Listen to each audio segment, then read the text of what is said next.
Hi, I'm Warren Eley with Eley Hose Reels, and I'm going to demonstrate the assembly procedure for our garden hose reels. Now, every hose reel comes with a very detailed step-by-step instruction manual. Don't be intimidated by the number of pages or the number of steps. The assembly process really isn't that bad. It doesn't matter if you're mechanically inclined or not, you'll be able to put this hose reel together. Having said that, let's get started. To open the box, you want to lay it down, then you want to open the end by breaking loose the glued end flaps. Once the end is opened, grab the cardboard sleeve and slide the parts trays out of the box. The hose reel flange and drum assembly consists of two main components, the front flange and the back flange, and they're held together with 3 screws that are included in the clamshell enclosure. The front flange has 3 equidistant holes for attaching it to the back flange, a large opening for your garden hose to feed through, a rectangular opening for the hose strap assembly, and an extruded base for the crank handle.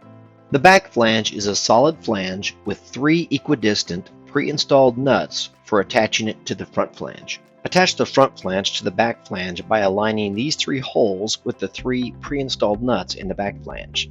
They're all spaced the same, so it doesn't matter which hole goes to which nut.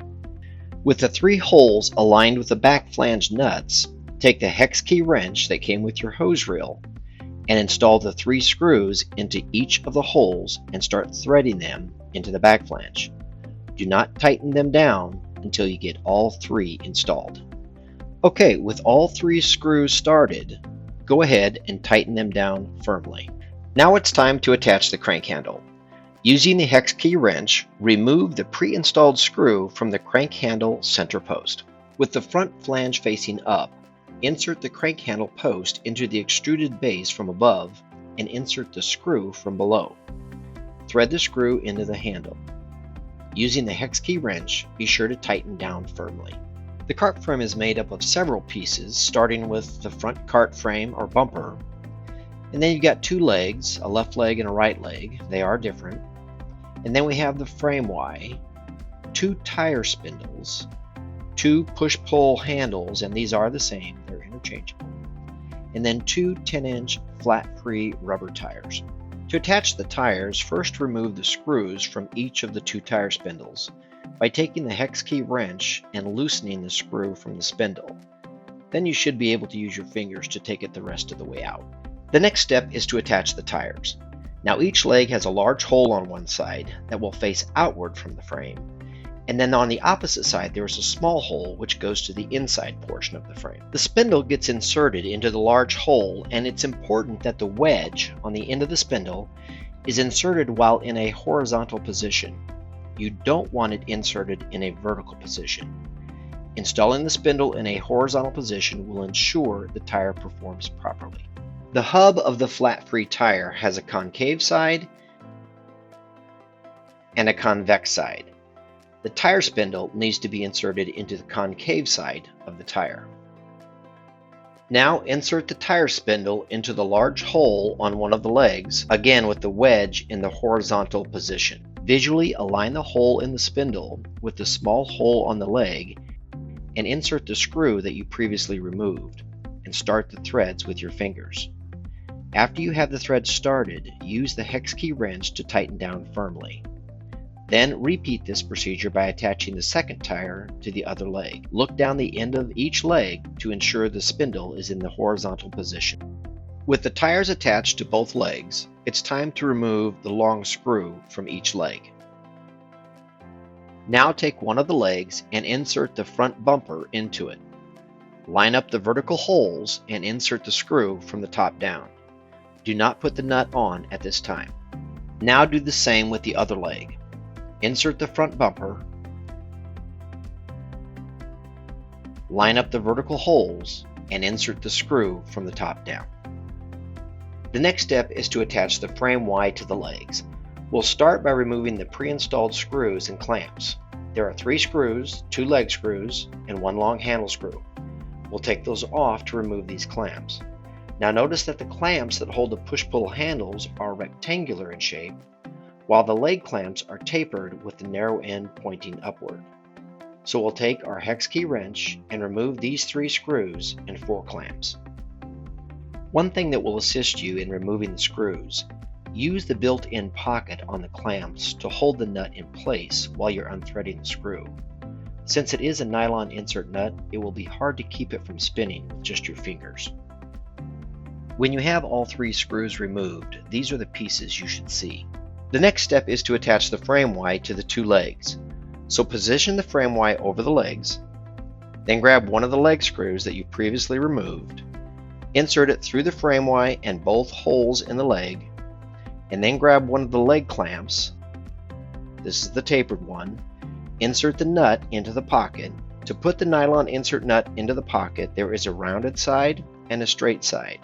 You want to put the straight side into the pocket first.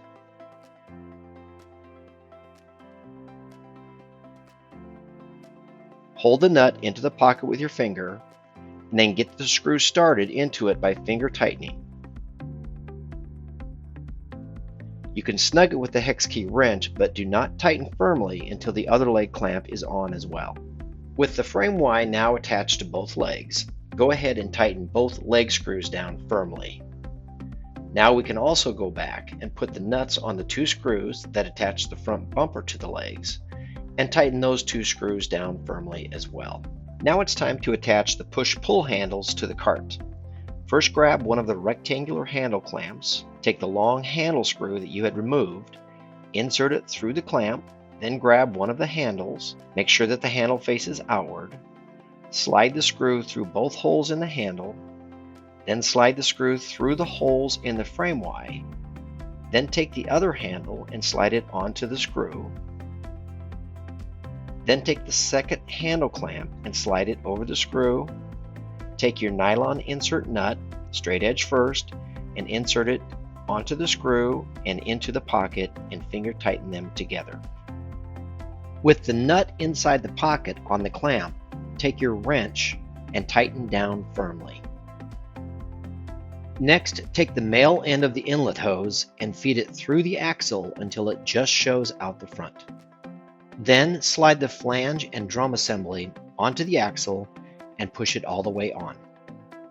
Next, take the hose strap assembly and feed the nylon strap through the rectangular opening and push the assembly into place. Next, install the cam lever brake by making sure the tab on the brake aligns with the notch in the front flange. The inlet hose will thread into this port on the swivel, and the angled stem of the swivel can be rotated in either direction to make it easier to install onto the reel. Before attaching the swivel to the inlet hose, make sure the O-ring gasket is in place.